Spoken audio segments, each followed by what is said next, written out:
지금 제가 읽어드린 대로 고린도후서 6장 3절에서 10절의 말씀에 근거해서 거듭난 성도의 모순된 삶을 주제로 말씀을 이제 증거하고자 합니다.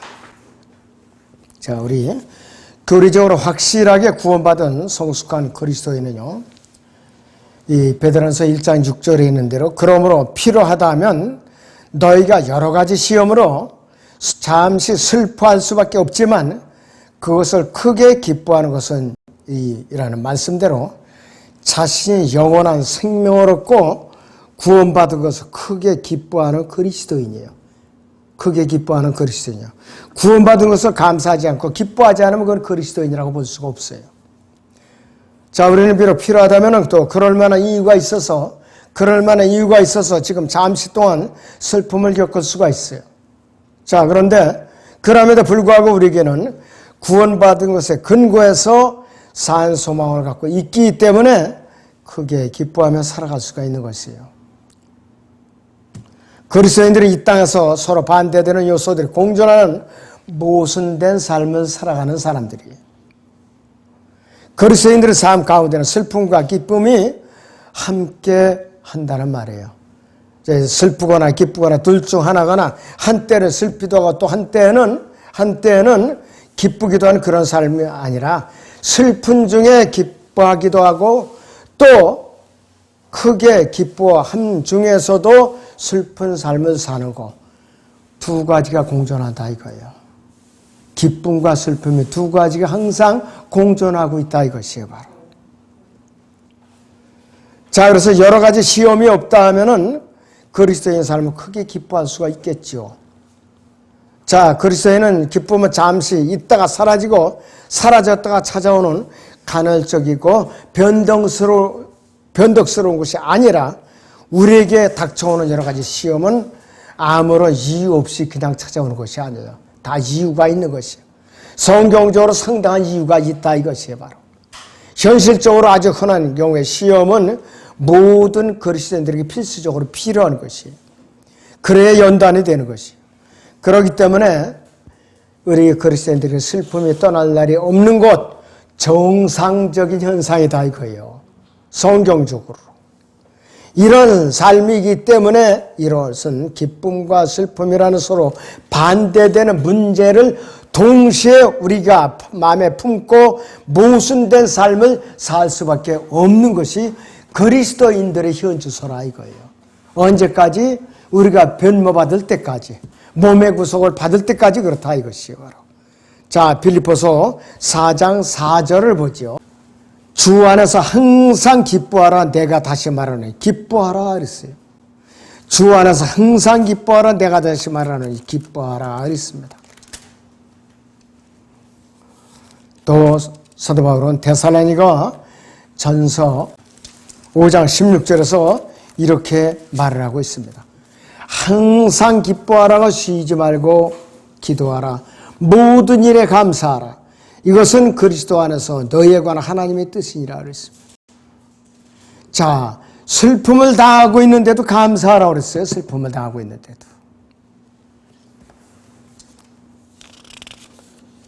자, 이렇게 권면하고 있는데 사도 바울은 주 안에서 항상 이런 자세로 살았기 때문에 우리에게 자신 있게 이렇게 권면하고 있는 것이에요. 자신 있게 권면하고 있어요. 자, 그는 어떠한 생활을 겪고 있는가? 어떠한 생활을 겪었는가? 로마서 9장을 보지요. 1절에서 2절을 잠깐 보겠습니다. 내가 그리스도 안에서 진실을 말하고 거짓말을 하지 아니하노니 나의 양심도 성령 안에서 나에게 증거하는 것은 내 마음에 큰 근심과 그치지 않는 슬픔이 있다는 것이라 그랬습니다. 내 마음에 큰 근심과 그치지 않는 슬픔이 있다는 것이라고 그랬어요. 그러니까 항상 기쁘지만 그치지 않는 슬픔 이제 있는 모순된 삶을 가운데 사도 바울이 이렇게 살아야만 했다 이것이. 그런데 우리에게도 이렇게 살라고 권면하고 있는 거예요. 성경적으로. 그리스도인의 모순된 삶을 가장 생생하게 표현하고 있는 이 구절에 아까 우리가 본 고린도후서 6장 7절을 보죠. 진리의 말씀과 하나님의 능력과 오른손과 왼손에 든 의의 병기로서 그랬습니다. 이 말로 시작을 해서 10절에서는 아무것도 없는 것 같다는 모든 것을 가졌느니라. 이렇게 바울이 말하고 있어요. 우리 마음에 감동이 일어나는 구절들이에요.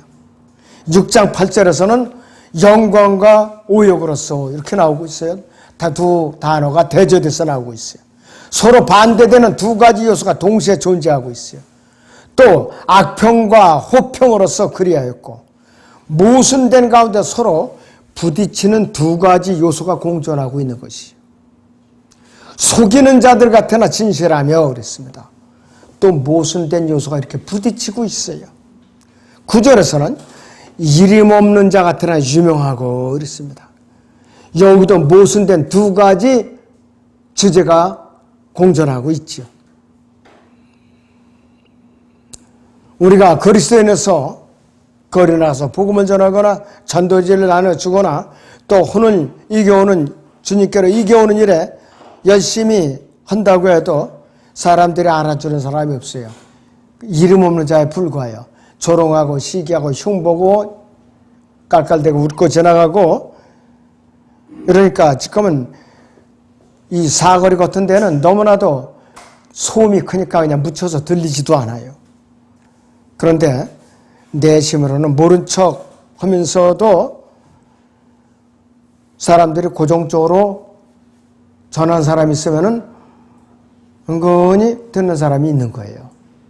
그러자는 제가 요 가락시장 요 사거리에서 그 신호대기 건너가서 저거니까 어떤 사람이 지나가다가 여기서 언제 해요? 그래서 언제 여기서 이제 제가 말씀을 전하고 전도지를 나눠준다고 그러면서 전도지를 한 장 이제 줄 수 있느냐 그래서 가져가시라. 그러면서 이제 주고 보니까 좀 열심히 이렇게 읽으면서 가더라고요. 그런 사람들이 있어요. 자, 그런데 이름 없는 자 같으나 그 사람은 어떻게 되느냐? 셋째 하늘에서 유명해지는 거예요. 하나님께서 알아주시는 거라 이것이. 비록 이제 열매를 맺지 못했을지라도 거두지 못했을지라도 우리에게는 책임이 없는 게 일단 전했기 때문에. 그래서 이제 셋째 하늘 왕국 헤블리 킹덤에서 점점 우리가 유명해진다 이것이.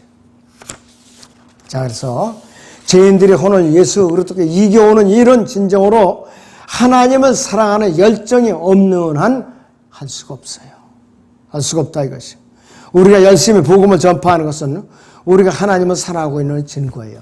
그래서 성경을 이 실내에 앉아서 가르치는 것만 잘하는 것이 아니야. 아무리 잘 가르치는 달변가라 할지라도 교재가 아무리 좋을지라도 내가 나가서 입을 벌려서 전하지 않는 사람은 그거는 죽은 교사에 불과한 것이에요. 죽은 교사에 불과하다 이것이. 이 일반 제도권 교회도 교재가 훌륭한 게 너무나도 많아요. 나가보면요. 교림으로 된 것도 너무나도 많아요. 근데 그 사람들이 교리적으로 몰라서 그래요. 틀려서 그렇다 이것이. 자, 고린도서 8장 3절을 봅니다. 만일 누구라도 하나님을 사랑한다 하면 그는 그분께 알려진 사람이라 그랬어요. 만일 누구라도 하나님을 사랑한다면 그는 그분께 알려진 사람이라 그랬어요. 셋째 하늘에 하늘 왕국에 하나님께 알려진 사람이라 이것이에요. 하나님을 사랑하는 사람의 기준이 뭐냐? 하나님께서 명령하신 일을 수행하는 사람이 하나님을 사랑하는 사람이에요. 복음을 증거하는 사람이에요. 하나님의 일을 요한복음 6장 29절인 대로 하나님께서 보내서 그분을 믿는 것이 하나님의 일이라고 그랬고 또. 근데 이 수많은 교회들이 그러한 일을 안 한다 이것이에요. 그분을 믿는 일을 시키지 않고 삶은 달걀을 돌리고 계란에 색깔을 칠해서 돌리는 이런 죽은 의식만 베풀고 있다 이것이에요. 너무나도 안타까운 일이죠. 고린도후서 보면 6장 9절에서 죽은 자 같으나 보라 우리는 살아있으며 그랬습니다. 이것도 모순된 말이에요. 서로 모순된 주제라 이것이요. 죽은 자 같으나 보라 우리가 살아있으며 그랬어요. 또 매를 맞았으나 죽지 아니하였고 그랬어요. 그리스도인의 삶 속에는 이렇게 두 가지 반대되는 요소들이 언제든지 나란히 공존하고 있어요. 바울은 실제로 루스드라 성읍에서 돌에 맞았고 죽은 줄 알고 사람들이 성 밖에 갖다 버렸어요. 사도행전 14장 19절에서 그때 안티옥과 이코니움에서 거기로 온 어떤 유대인들이 무리를 설득하여 바울을 돌로 치니 그가 죽은 줄로 생각하고 성읍 밖으로 끌어내더라 그랬습니다. 하나님께서 목적이 있어서 돌로 치게 한 거예요. 그 순간에 사도 바울이 호는 셋째 하늘로 올라갔었죠. 낙원으로 올라갔었다 이것이요. 고린도서 12장 1절에서 5절에 낙원에 올라가서 다 보고 내려온 것이에요. 사도 바울은 내려오기 싫어서 발버둥 쳤을 거예요. 근데 하나님께서 안 됐다. 때가 안 됐어. 너는 내려가서 더 이런 삶을 더 살고 복음을 전하면서 세상의 폭군인 네로에서 너는 참수형을 당해야 돼. 그것이 내가 너를 향한 뜻이야. 이렇게 사도 바울이 일러준 거예요. 또 바울은 평생 질병을 갖고 있었죠. 이 질병을 거둬달라고 3번이나 간구하는데 내 은혜가 네게 족하도다 그랬습니다. 참으로 우리 같으면 참 엄두가 안 나는 일이에요. 바울은 수없이 매를 맞고 수없이 죽을 고비를 여러 번 넘기면서 고난을 받은 사람이에요. 자, 고린도후서 12장 9절 10절을 보죠. 주께서 내게 말씀하시기를 내 은혜가 네게 충분하도다. 이는 내 능력이 약한 데서 온전하게 됨이라고 하셨느니라. 그러므로 내가 오히려 매우 기쁘게 나의 약한 것들을 자랑하리니 이는 그리스도의 능력이 내게 거하게 하려 함이라. 그러므로 내가 그리스도를 위하여 약한 것들과 모욕과 궁핍과 박해와 곤경을 기뻐하느니 이는 내가 약할 때 곧 내가 강하기 때문이라 그랬습니다. 정말로 사도 바울은 이런 모진 고난과 역경을 통해서 연단이 되는 것이죠. 다시 본문 고린도서 6장 보죠. 6장의 10절을 다시 봅니다. 슬퍼하는 자 같으나 항상 기뻐하며 그랬어요. 슬퍼하는 자 같으나 항상 기뻐하고. 모순된 삶이죠. 서로 부딪히는 삶이라 이것이요. 가난한 자 같으나 많은 사람을 부유하게 하고 이렇게 말씀하고 있어요. 실제로 우리는 가난한 사람이 아니라 다른 많은 사람들을 부유하고 풍성하게 만들어준다 이것이. 엄청난 모순이 아닐 수가 없어요. 또 아무것도 없는 것 같으나 모든 것을 가졌느니라 이렇게 말씀하고 있어요. 지독한 모순이죠. 이거 지독한 모순. 현재는 빈 털털인데 모든 것을 가졌다고 이렇게 말하고 있는 것이. 이것이 바울이 말하는 그리스도인의 삶이에요. 성경적인 삶이에요. 바로. 이처럼 그리스도인들은 모순된 상황 가운데 서로 상반되는 요소들이 서로 부딪히는 정말로 모순된 삶을 살아가는 사람들이에요. 그리스도인은 높은 산 정상에 한 발을 딛고 있고 또 한 발은 이 골짜기에 딛고 있는 사람이에요. 그러니까 편할 날이 없는 거예요. 육체적으로 편할 날이 없는 사람들이. 그럼 왜 이렇게 우리가 모순된 삶을 살아가야 하는가? 베드로전서 1장 7절을 봅니다. 너의 믿음의 시련이 불로써 단련될지라도 없어져 버리는 금보다 훨씬 더 귀하게 되어 예수 그리스도께서 나타나실 때에 칭찬과 존귀와 영광을 받게 하려 함이니라 그랬어요. 칭찬과 존귀와 영광을 받게 하려 함이니라 이렇게 말하고 있어요. 이게 바로 그리스도인의 모순된 삶을 살아가게 하는 결론이에요. 여기서 바로. 서로 반대되는 요소들이 공존하는 모순된 삶을 살아가는 가운데 그리스도인들이 힘든 시련과 역경과 슬픔에 부딪혀 신음하면서도 산 소망을 굳게 붙들고 놓지 않는 이유를 설명해 주고 있는 것이에요. 칭찬과 존귀와 영광을 받게 하려고 그러는 것이에요. 신실한 그리스도는 누구나 이 믿음의 시련을 반드시 거쳐야 돼요. 반드시 거쳐야 되는 것이에요. 우리가 믿음의 이 시련을 겪는 이유는 예수 그리스도께서 나타나실 때 칭찬과 존귀와 영광을 받게 하려 함이라고 분명히 예수님께서 밝혀주고 있어요. 믿음의 시련을 겪도록 이제 하시는 것은 정말로 이러한 목적으로 주님께서 우리를 연단시키시는 거예요. 로마서 5장을 봅니다. 5장 2절에서 5절을 보겠습니다. 또 그분으로 인하여 우리가 서 있는 이 은혜가 안에 믿음으로 나아가며 하나님의 영광의 소망 안에서 즐거워하느니라. 이뿐만 아니라 우리가 환난 중에서도 즐거워하나니 환난은 인내를 이루고 인내는 연단은 소망을 이루는 줄 압니다. 소망이 부끄럽지 않은 것은 우리에게 주신 성령에 의하여 하나님의 사랑이 우리 마음속에 부어졌기 때문이라 그랬습니다.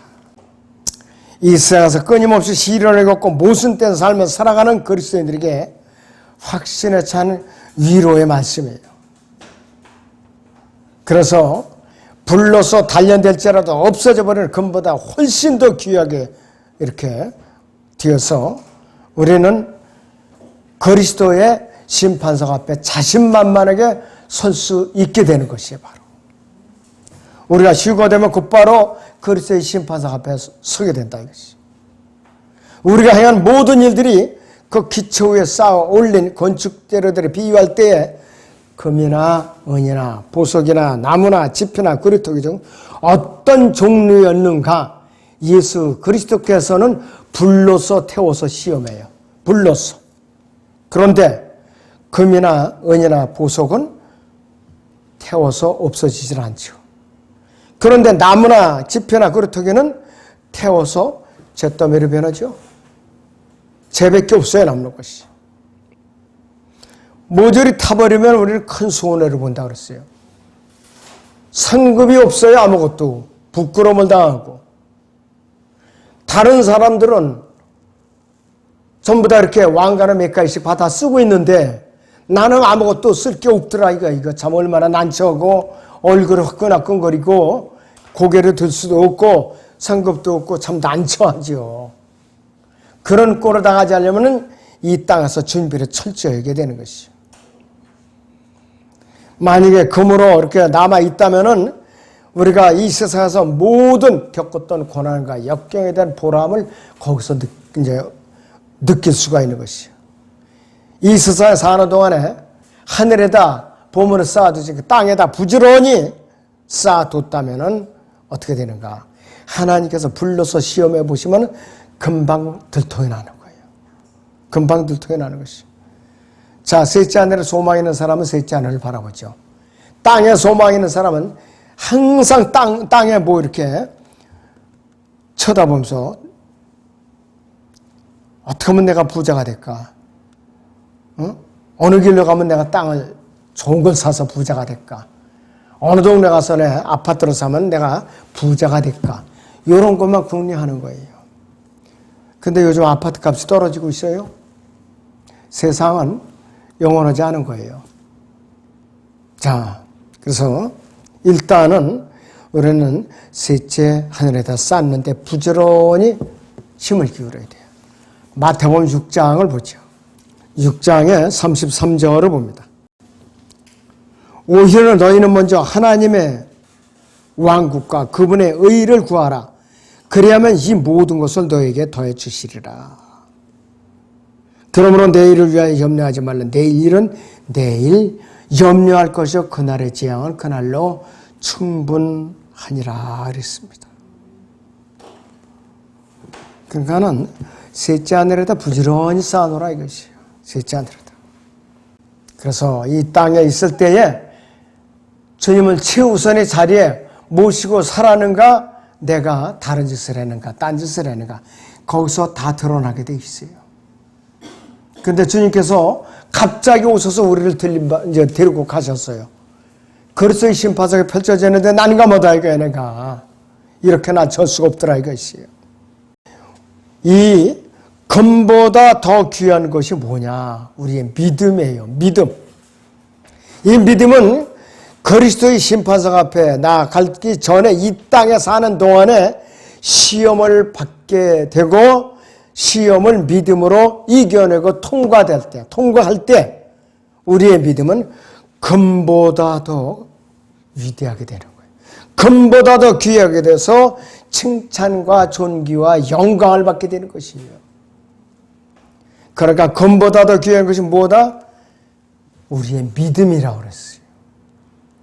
이 세상에서 극심한 믿음의 시련을 겪고 있는 우리에게 위로와 격려를 아끼지 않고 계시는 것이에요. 그렇기 때문에 여러분들 일시적으로 내가 사는 동안에 몸이 아프고 가난하고 어려울지라도 나의 이 믿음의 시련을 내가 놔버리면 안 돼요. 놔버리면 안 된다 이것이에요. 여러분들 고린도후서 9장을 보죠. 2절을 보시면 이는 내가 너희 마음의 열성을 알기 때문이라. 내가 너희를 마케도냐 사람들에게 자랑하기를 아카야에서는 지난해부터 준비해놓으라고 하였으니 너희의 열성이 많은 사람을 분발케 하느니라. 그러나 내가 형제들을 보낸 것은 이 문제에 있어서 너희에 대한 우리의 자랑이 헛되지 않게 하려 하며 내가 말한 바와 같이 너희로 준비하게 하려 함이라. 혹시 마케도니아 사람들이 나와 함께 갔다가 너희가 준비되지 아니하는 것을 알면 우리가 너희라고 말하지는 않지만 이같이 자신 있게 자랑하는 일에 수치를 당하지 않게 될까 함이라 그랬습니다. 이건 뭐냐?